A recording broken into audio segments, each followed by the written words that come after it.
Welcome to AI Book Highlights. Great to be here. Today, we're looking at something pretty wild, actually. We're going to set aside, our usual picture of the solar system for a bit. Definitely stepping outside the box. We're exploring David Talbott's The Saturn myth, and the core idea is really radical. It absolutely is. Talbott suggests that Saturn wasn't always that distant, ringed planet we see now. He thinks it was once, like, the dominant celestial body, super close to Earth. And that this closeness, this prominence, fundamentally shaped ancient myths and religions all over the world. Exactly. So forget the standard model for a moment. Let's look into this potentially forgotten chapter of our past. It's a fascinating exploration. Talbott pulls together evidence from, well, everywhere. Global myths, ancient texts, symbols that keep popping up again and again. Right. He's basically asking, what if the sky our ancestors saw was just dramatically different from ours? Okay, so where do we start unpacking this? I know there's a connection to another unconventional thinker first. Yeah, that's right. Talbott gives a nod to Immanuel Velikovsky. Velikovsky. Yeah.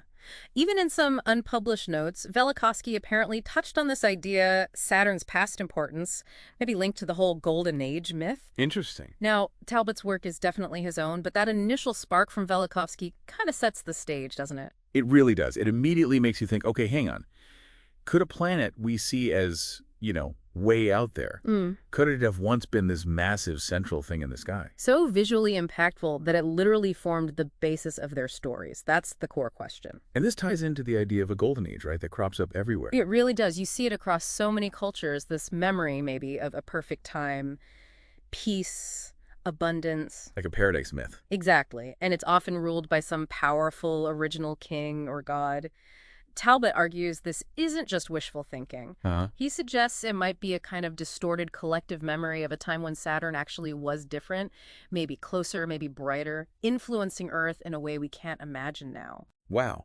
So these ancient stories might be holding echoes of actual cosmic events. That's the provocative idea. So let's talk about that ruler figure, the universal monarch Talbott identifies. Right. This is highlight 2, really. Across the board, Egypt, Sumer, Babylon, Greece, you name it, their oldest myths talk about a first creator god. Okay.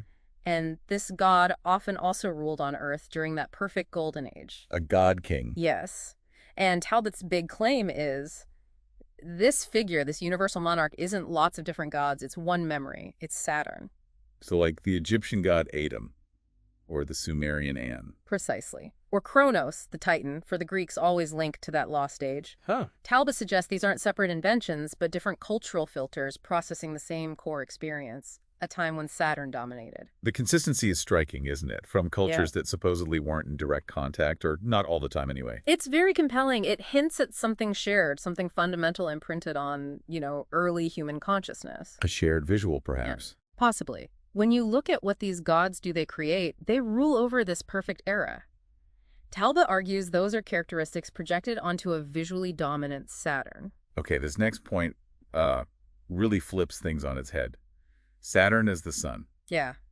Highlight 3. This one's a big conceptual leap for us today. We think sun. We think our familiar rising and setting star. Right. Our soul. But Talbott points to ancient texts, rituals, things that seem to identify Saturn as the primeval sun. How does that even work? Well, crucially, he argues this Saturn sun wasn't moving across the sky like ours. It was seen as a fixed light. Stationary. Stationary where? At the north celestial pole, the point the whole sky seems to pivot around. Whoa. Okay, like a cosmic lighthouse at the top of the world. Kind of. Think about Egyptian ideas, like the Mount of Glory, this primordial place of creation, often associated with the north. Okay. Or in Sumerian texts, the god Ninurta is described, sometimes in the same breath, as both the sun and the planet Saturn. That's confusing from our perspective. Exactly. But if Saturn was this fixed polar light source, maybe concepts like day and night meant something totally different then. Maybe time was marked differently. It changes everything about how you imagine their world, their cosmology. Absolutely. If there's this constant central light, it reframes how they'd see the heavens, how they'd orient themselves. The idea of the sun having a resting place at the pole suddenly sounds less metaphorical, maybe? Okay, so we have Saturn as the monarch, Saturn as the pole star sun. What about its appearance? Did it look like the planet we know? Well, this leads to highlight 4, the idea of an enclosure. another symbol found everywhere. An enclosure, like a circle. Yeah, or variations. Talbott argues this recurring motif of something surrounding a central light is a memory of Saturn's rings, or perhaps some kind of plasma sheath being visible. Visible rings. From Earth. That implies it was much closer, surely. That's implication, yes. And this enclosure symbol takes so many forms, it's depicted as the primordial island of creation. The cosmic egg holding everything within it, the womb of the great mother goddess. Wow. And even the pupil of the all-seeing eye, like a symbol of divine awareness focused through this central point. Can you give examples? Sure. Think of the Egyptian Shen hieroglyph, that circle or cartouche. Or Greek myths talk about a floating island connected to Kronos, who is their Saturn. So these aren't just abstract symbols, maybe. They could be stylized depictions of something actually seen.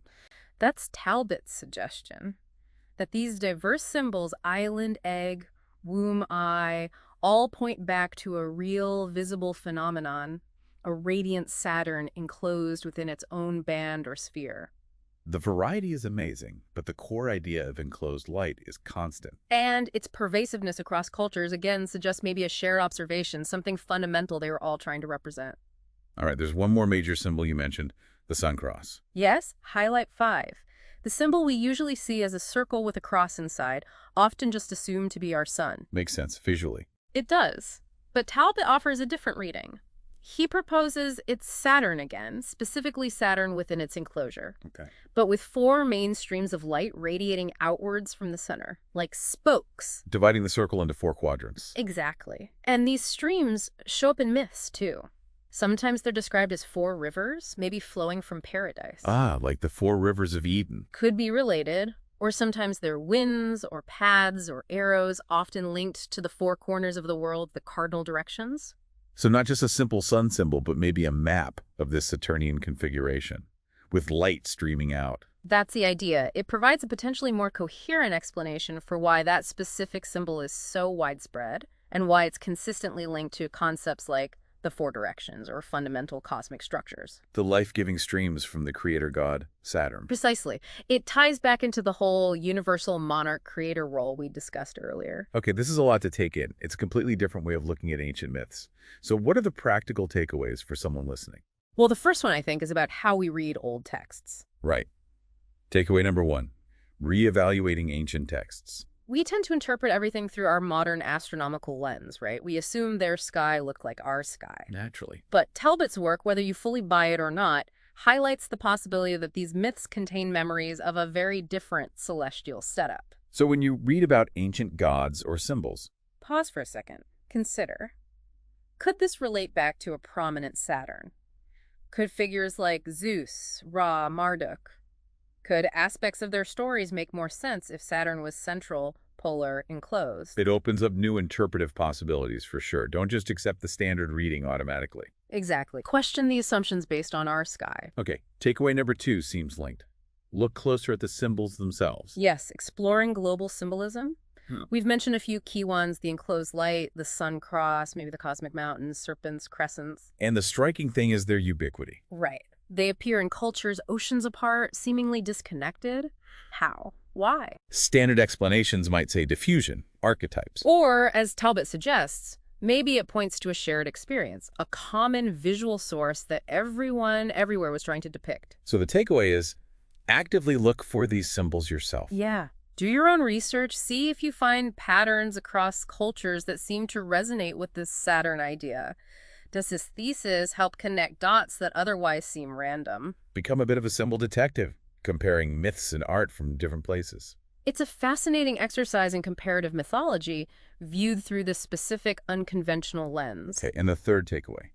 This feels like the broadest one. It is, really. It's about questioning orthodoxy. Questioning astronomical orthodoxy. That sounds bold. Well, look, the Saturn myth is definitely controversial. It's not mainstream astronomy or history. No kidding. But engaging with it encourages critical thinking. It pushes you to ask, how sure are we about the ancient history of the solar system? How did ancient people really perceive the sky? It's not about just blindly accepting Talbott's view. Not at all. It's about using it as a prompt to question the established narratives we're usually given.